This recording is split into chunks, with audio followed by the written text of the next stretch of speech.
AP practice question number 6. Okay, this was the last one. And once again, this one was on the 2018 practice exam, if you find it out there. Practice exam. Okay, quite often they leave the worst for last. Okay, so what do we got here? It says, consider the curve given by the equation 2x minus 2y. So 2x minus 2y is equal to 3 plus cos y. So this is not just a function of x, it's a function of both x's and y's, okay? And it says that dy by dx, the slope, is always in between 2/3 and 2. Okay, so it's always positive, it's always increasing. Okay, whatever. So step 1, show that dy by dx is equal to this. Okay, so step 1, first thing I'm going to differentiate this thing, d by dx. Why? Because it was dy by dx. That's a big hint, right? So now I'm going to do the derivative with respect to x. Okay, this part's easy. Derivative of 2x is 2. That's great. Derivative of 2y is 2 times y prime, or in other words, dy by dx. Derivative of 3 is 0. Derivative of cos becomes minus sine y times y prime, right? Times dy by dx. That's what I'm trying to figure out. Now, I've got two of them. So you know what? This one I'm going to probably move it over. I'll move it over to this side. It becomes positive 2y. And you know what? Let's just factor that out right now. dy by dx, when I factor it out, this becomes positive 2 minus sine y. On the other side, I'm still left with 2. And now you can see my next step. I'm just going to divide both sides by 2 minus sine y. So here we go. We get dy by dx is equal to 2 over 2 minus sine y. Done. First part's done. It's not that bad. Okay, part B. What's next? It says between negative pi by 2 and positive pi by 2, there's a point P on the curve where the line tangent to the curve has a slope of 1. Slope is the derivative. So in other words, 1 is the slope. Find the coordinates of P. Okay, so in other words, slope, which is 1, is equal to 2 over 2 minus sine y. Really, I'm just solving for, this has got to be 0. Look, 2 over 2 is 1. Now, yes, you could just take this and multiply it up. 2 minus sine y is equal to 2. You're going to get sine y is equal to 0. In other words, y is equal to, hang on, sine wave, remember? Sine of y is the angle. So in other words, this is the angle, right? Sine of y, and that's why they said it was between positive pi by 2 and negative pi by 2. Oh yeah, so in other words, they're telling you y is equal to 1, 0, right? That's a sine wave. This is not the coordinates, that's the y value. How do I figure out the x value? I gotta go back up to this beastie up here, the original thing, plug it. Okay, but this is gonna become, it'll be okay. Let's see.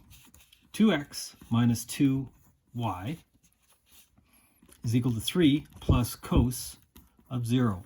This is 1. Careful. This is the easiest mistake to make. This becomes 3 plus 1, which is 4. So in other words, 2x is equal to 4. X is equal to 2. So here's my point. 2, comma 0. There's my point. That's the point we're talking about in question 6b. Find the coordinates of P. There it is. There's only one of them. Okay. C. The third one, it says determine the concavity. Okay, C, I know that means the second derivative. So I'm going to go d by dx of the first derivative, which was 2 over, what was it, 2 minus sine? Was that our original? Yeah. 2 minus sine y. So that's going to give me y double prime, right? Is going to give me this thing. So how do I do the derivative? Now, I could do this as a quotient rule. I could redefine it as 2 bracket 2 minus sine y to the power of negative 1. And I could do this as a power. Let's do it as a quotient rule, because I know that half of this stuff will disappear. This will be okay. The derivative of the top, 0. Times the bottom, 2 minus sine y. Who cares? Minus derivative of the bottom. Now, the derivative of 2 minus sine y is 0 minus, careful, 0 minus derivative of sine is cos, y prime, right? That's the derivative of the bottom times the top all over the bottom squared. 2 minus sine y squared. It's okay to use y prime and dy by dx kind of thing, because we know they're the same thing. Now, this disappears. This becomes minus, oh, this disappears, but this becomes positive 2 cos. Hang on, so what do we got? 2 cos y prime, all over 2 minus sine y squared. This is a function of both y's and y primes. Remember, y prime? Y prime is this beastie right here. So we're going to plug that back in. So let's simplify this thing. What do we get? 2 cos y over 2 minus sine y squared times this 2 over 2 minus, hang on, 2 minus sine y. Look what we end up getting. 2 minus sine y, 2 minus, it's going to be there 3 times cubed. And this is going to be 2 times, this is going to be 4 cos y. So that's the second derivative, okay? Is this thing positive or negative? Because it says, it's asking me about the concavity. Well, let's see. Cos y between negative pi by 2 and positive pi by 2. Oh yeah, cos wave. Let's do it for a cos wave. Between here and here, it's always positive. Always.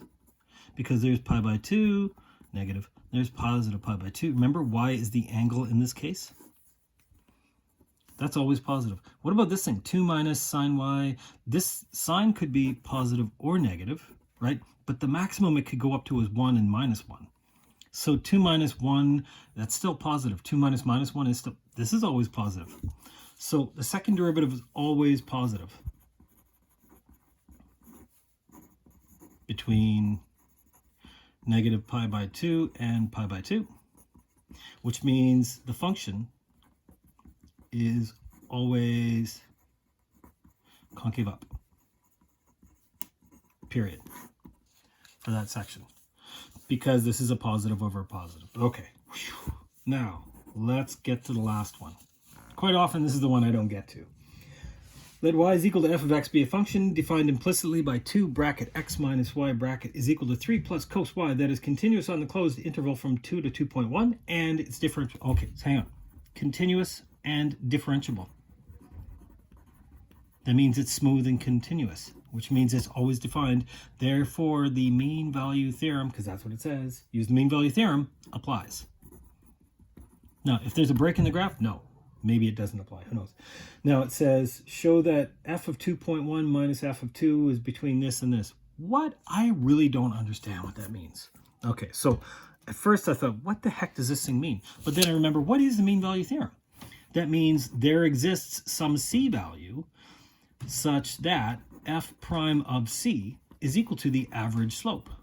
That's really what it, slope, right? There's got to be a c value somewhere in the interval where the derivative at that point is equal to the average slope. So what is the average slope?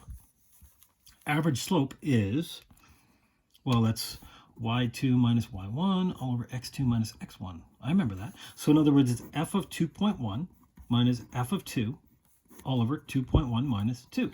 Okay? Yeah, so that's the y, difference in the y's, difference in the x's. What have I not used in this question? If I go back to the very, very, very beginning, they told me that the derivative is always between 2/3 and 2. Okay. So if this is the derivative, if f of c, or whatever you want to call it, the derivative of that point, it's always in between 2/3 and 2. And this is f of 2.1 minus f of 2 all over 0.1. Now, dividing by 0.1 is the same as multiplying by 10. This is like saying 10 times this whole thing. Right? So f of 2.1 minus f of 2. Divide everything by 10. Divide by 10, divide by 10. If I divide this by 10, here's what I get. Less than 1/5. 2/3 divided by 10 is like saying 1/10. This is 2 over 30. This is 1/15. That's where this thing came from. F of 2.1 minus f of 2. Yikes. I didn't understand that at first, but if you go back and think, the mean value theorem says there's got to be a c value where the derivative is equal to the average slope. I got to figure out that average slope. This was the average slope, and they said the derivative was always in between these two. That's where that came from. That's how this one worked out. That, I hope they would never throw on an exam, but you never know. It's on the practice exam. Alrighty, and there's number 6.